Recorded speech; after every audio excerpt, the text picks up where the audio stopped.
We'll start with the PPE scandal. This is protection equipment, medical protection equipment. And on screen, we have the PPE Medpro website. This belongs to PPE Medpro, as you might expect.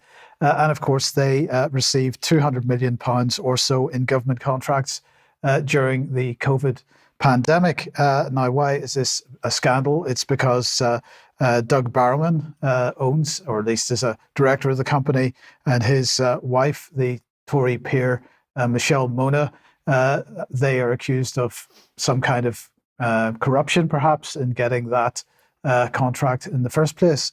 Now, Michelle Mone was interviewed on the BBC yesterday by Laura Kuenssberg. Let's just have a brief listen to one of the things she said. But Michelle, it does feel like the truth has had to be dragged out here. Not really, Laura, because the only thing I'd say to you is the only error that I have made is say to the press that I wasn't involved. But you repeatedly didn't tell the truth, whether it's the money, whether it's your involvement, whether you had to tell Parliament. It's a smokescreen. But that's why we're here today, doing an interview. But do you see why people listening might feel that? But that's why we're explaining to people. What do you hope that 2024 will bring for you, legally, for your reputations, and for you personally? I don't honestly see there's a case to answer. I can't see what we've done wrong. Doug and the consortium have simply delivered a contract, a delivery contract of goods. But after everything, you can't see what you've done wrong when you've admitted today that you lied to the press, and by extension you lied to the public. Laura, saying to the press I'm not involved to protect my family, can I just make this clear? It's not a crime. The press have got nothing to do with my family. I was protecting my family. So the question is, what's going on here? Now, they are subject to a National Crime Agency investigation at the moment. That's ongoing.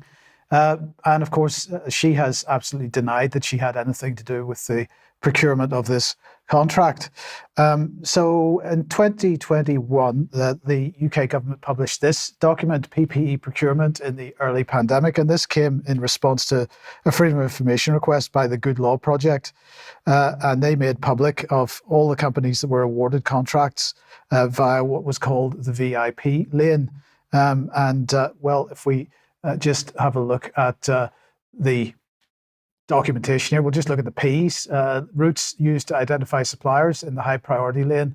This included PPE Medpro Limited, and it says there absolutely that the source of the referral to the government for the potential contract was Baroness Mone herself via the office of Lord Agnew. So the question is she right to suggest that really she did nothing wrong, and the fact that she didn't tell the truth to the press actually isn't breaking the law? Well, indeed, it probably isn't. Now, we should make the point that the Telegraph a couple of days ago published this, where they said, because one of the allegations against the PPE Medpro is that the garments that they were, the protective garments that they were providing were not fit for purpose, and that PPE Medpro is now being sued by the British government. But this article in the Telegraph says that the Cabinet Office approved the hospital gowns made by the firm and that they'd been, from a technical perspective, approved. This is what they were tweeting out, or what she was tweeting out today, last week. My husband and I have been used as a scapegoat by the government for their own failings on PPE procurement. And I think this is a very good question. Are they being used as a scapegoat? Because if we actually go back to 2022, we see this from the UK Parliament Public Accounts Committee.